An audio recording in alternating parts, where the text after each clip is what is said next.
Hey guys, Nick Blackwood here, and I got a question from one of my younger percussionists asking, what on earth does this symbol mean? This is called a slash, and it tells us to do something.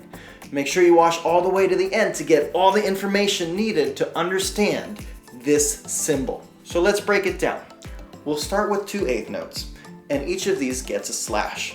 Normally, we would play it right, left. But the slash is telling us to play 2 times with that one hand, or is telling us to play twice as many notes within that amount of space.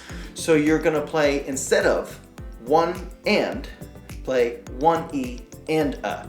You're gonna play right, right, left, left. If you take a whole bunch of these together, let's take 8 eighth notes, one whole measure of eighth notes. We have 1 and 2 and 3 and 4 and. And we're going to put some slashes on some of these. So let's put them on the 2 and the and 3. We're going to play it right, left, right, left, right, left, right, left.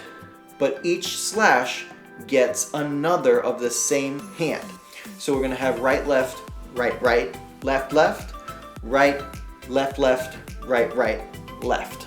So sound-wise, 4/16 notes should sound equivalent to 2 eighth notes with those slashes on it. So let's take our stickings. We have 4/16 notes normally played right, left, right, left. We can also play them right, right, left, left, and either way they sound the same. Let's take that second sticking, right, right, left, left. Now instead of writing a whole page full of 16th notes, it's much easier to see and understand eighth notes with those slashes on it. So we write it as 2 eighth notes with the slashes, and you can write an R and an L under each of those, and that is understood as a right, right, left, left instruction. If we put a couple of these in a row, 1 and 2 and with the slashes and a 3 as a quarter note, we call this a roll. We have a bunch of these diddles with a stop on the end, a stream of sound with a clear ending. Now rolls are pretty interesting. They are a fundamental part of being a percussionist, and we must understand this rudiment. There are several different kinds and of a variety of lengths. So let's take a look at this short one. We have 2 eighth notes and a quarter note. We have the slashes on the eighth notes. We have 1, 2, 3, 4, 5 strikes. This is called a 5-stroke roll. We could play it right, right, left, left, right, but instead of writing all those doubles, you can just write on your page, if you want to, right, left, right. And if you're trying to really figure out stickings for complicated pieces, it might be a good idea to figure out ahead of time which hand is going to play that first diddle and which hand is going to stop at the end.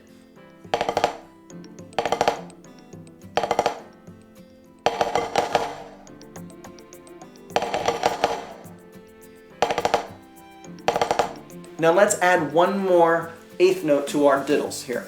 We've got 1 and 2 with another eighth note at the end. The first 3 have the slashes and the last one does not. It could be written in a couple of different ways, but either way it's going to sound the same. We have our right, left, right ending with the left. The doubles are in there just so you understand in this video, and we would play it like this.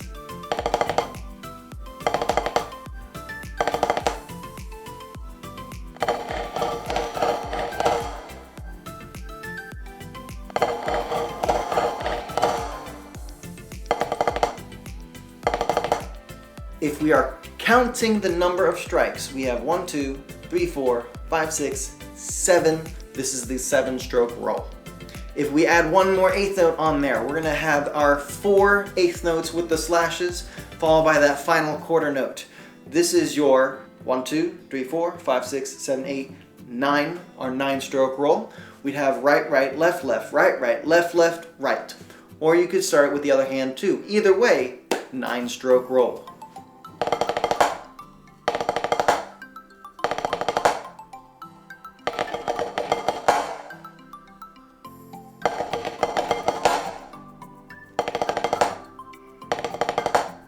Now you can write a 9-stroke roll a couple of different ways, and if you want to save space on your paper as a composer, you might write it like this.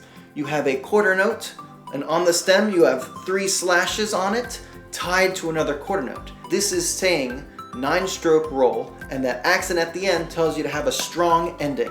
Now you might see this in other areas of music. You might see a quarter note tied to another quarter note with a Z on the first one, and that Z stands for buzz. A buzz roll is not the same. So our 9-stroke roll is an example of an open roll, and the buzz roll is a closed roll, and that means the space between the rights and the lefts are going to be different.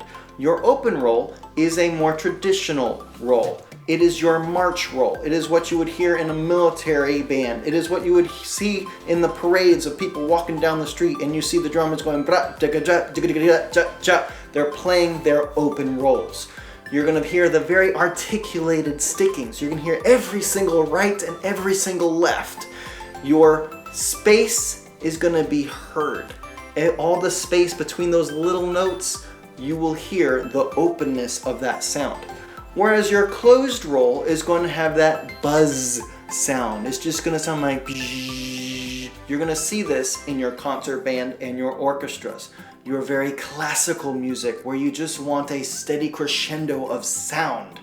If you break down the stickings, which is pretty cool, you're actually going to have more than 2 strikes with each hand for the buzz roll. So you're going to have 3 rights or 4 rights interwoven with those 4 lefts, and they all stack on top of each other.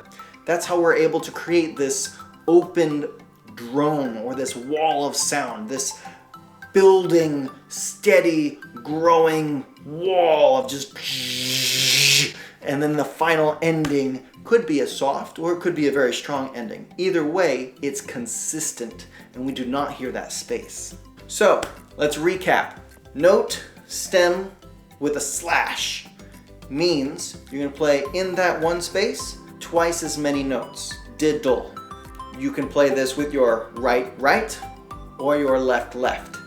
And that is what that symbol means. That slash means to play twice as many times. I hope this gives you some insight into how to play this notation, and you have a better idea of how to approach your music. If it is a concert band piece, you're probably playing a closed buzz roll. If it is a march, however, you're gonna probably play these open rolls. All right, guys, that's it for this video. Thank you so much for watching. If you have any questions at all, please put them in the comments below. If you're not sure how to play something or what this notation means, we would love to hear about it. If this helped you, put a like down there, and if you want to support our channel and help it grow, visit our Patreon down in the description section. That's all I've got. I'll see you guys in the next video. If you like what we're doing here at Virtual Percussion Camp, like, subscribe, and hit the bell. Tap out. Hey everybody, in this video, no. Make sure you watch all the way to the end. Nope. Here's a demonstration of what that would look like. So sound-wise, it should sound the same. No. Number of different rolls that we are able to. There are several different rudiment rolls. Rudimentary.